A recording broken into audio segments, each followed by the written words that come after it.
Xavi rend un hommage émouvant à Luis Enrique avant le choc Barça-PSG. Pedri prêt pour l'affrontement contre le PSG. Retour explosif, Dembélé affronte le Barça sous tension. Avant de commencer, si c'est la première fois que tu passes ici, je t'invite donc à t'abonner, ça prend 2 secondes et ça fait plaisir, merci beaucoup à toi. Pedri, le milieu du FC Barcelone, était présent en conférence de presse à la veille du choc contre le PSG. Décisif instantanément après son entrée en jeu mercredi dernier au Parc des Princes, Pedri était présent en conférence de presse à la veille de retrouver le PSG en quart de finale retour. Une affiche qui l'excite tout particulièrement, l'équipe est très impatiente et excitée d'affronter un match aussi important que celui que nous avons demain. C'est peut-être le plus important de ma carrière, comme les demi-finales de l'Euro. Cela fait longtemps que je pense vivre ces soirées à Barcelone. Personnellement, je reviens d'un mauvais moment, mais j'ai vraiment hâte de disputer le match de demain. J'ai la chance que lorsque j'entre sur le terrain, je ne pense pas aux blessures que j'ai subies. Je suis au meilleur de ma forme. L'envie et l'enthousiasme compensent tout le reste. Pedri ne pense pas à l'avantage pris à l'aller. Malgré l'avantage acquis à l'aller, l'international espagnol reste méfiant et s'est exprimé sur le danger Kylian Mbappé. C'est vrai que tout le monde aime parler d'un avantage. Je pense que nous sommes 2 équipes très égales et ça va être un beau match pour le spectateur. Nous allons essayer de faire de notre mieux pour le gagner. Il faut être prudent car Paris jouera son va-tout.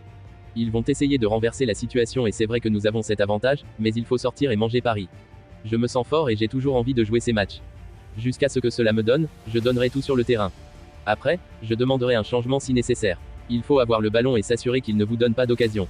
Pas seulement Kylian, mais aussi aux US ou Barcola. Il faut essayer de rattraper les avantages qu'ils ont en face à face. Il s'est ensuite prononcé sur l'annonce de Xavi et l'impact que cela a eu sur l'équipe ainsi que la visite de Joan Laporta à l'entraînement. Quelque chose a dû influencer l'annonce de Xavi. Nous avons une très longue séquence et nous nous sommes améliorés en gardant nos cages inviolées et en étant énergiques en défense. Cela fait la différence. Le président nous a dit de tout donner et de sortir avec beaucoup d'enthousiasme pour le match. Le président nous l'a transmis. Enfin, il a évoqué sur son futur, je suis très calme et je sais que le Barça va maintenir ce dont nous avons parlé, a-t-il expliqué avant de conclure sur la fameuse remontada de 2017, c'est un match qui reste dans la mémoire. Je ne pouvais pas croire comment cela s'est produit. Ce sont des matchs qui restent dans la mémoire et j'espère que nous pourrons donner une autre joie au culé. Pour résumer, Pedri, le milieu du FC Barcelone, était présent en conférence de presse à la veille du choc contre le PSG. Décisif instantanément après son entrée en jeu mercredi dernier au Parc des Princes, Pedri était présent en conférence de presse à la veille de retrouver le PSG en quart de finale retour. Mardi soir, le monde du football se tournera vers le stade emblématique du Camp Nou alors que le FC Barcelone se prépare à affronter le Paris Saint-Germain dans un quart de finale palpitant de la Ligue des Champions.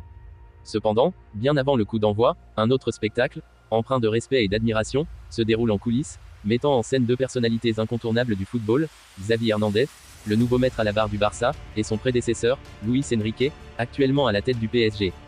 Dans un moment de sincérité et de reconnaissance lors de la conférence de presse précédant le match, Xavi a tenu à rendre un hommage vibrant non seulement à Luis Enrique, mais également à 2 autres géants de l'entraînement, Luis Aragonés et Pep Guardiola.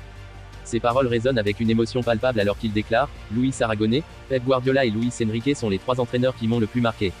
Maintenant que je pense à eux en tant qu'entraîneur, ce sont ceux dont je me souviens le plus. Quand je pense à ce que je dois faire, je me souviens de 3. Ils m'ont marqué et c'est ma réalité. » Cette déclaration sincère de Xavi envers Luis Enrique dépasse le simple cadre d'un hommage conventionnel. Elle révèle la profondeur des liens qui unissent ces figures emblématiques du football espagnol. Les 2 hommes, autrefois coéquipiers sur le terrain, puis entraîneurs sous les couleurs du Barça, incarnent à eux seuls une histoire riche en succès et en émotions. Leur relation, teintée de respect et d'admiration réciproque, symbolise la continuité et l'évolution du football moderne. Pour Luis Enrique, entendre ces mots chargés d'estime de la part de son ancien protégé et désormais adversaire ne peut qu'engendrer une profonde gratitude et un sentiment de fierté. Cet hommage public de la part d'un homme qui a tant appris de lui est une reconnaissance ultime de son héritage dans le monde du football, un héritage qui se perpétue à travers les générations. Au-delà des enjeux purement sportifs de ce quart de finale tant attendu, se dessine ainsi un tableau plus vaste, celui d'une fraternité et d'un respect mutuel qui transcende les rivalités et les compétitions. C'est là toute la magie du football, une magie qui réside non seulement dans le jeu sur le terrain, mais aussi dans les liens humains tissés au fil du temps entre ceux qui le pratiquent et ceux qui le dirigent. Le retour d'Ousmane Dembélé à Barcelone avec le Paris Saint-Germain pour affronter le FC Barcelone en quart de finale retour de la Ligue des Champions a suscité une anticipation palpitante et une tension palpable dans le monde du football. L'histoire de Dembélé, qui a quitté le Barça pour rejoindre le PSG lors du précédent mercato estival, a ajouté une dimension émotionnelle à ce match déjà très attendu. Dès son arrivée à Barcelone, Dembélé a été accueilli par une marée de critiques et d'insultes de la part des supporters catalans, déçus par son départ et exacerbés par sa célébration effrontée lors du match aller. Cette réception hostile souligne l'importance des liens émotionnels entre les joueurs et les fans, et comment ces relations peuvent être mises à l'épreuve lorsque les intérêts sportifs se heurtent.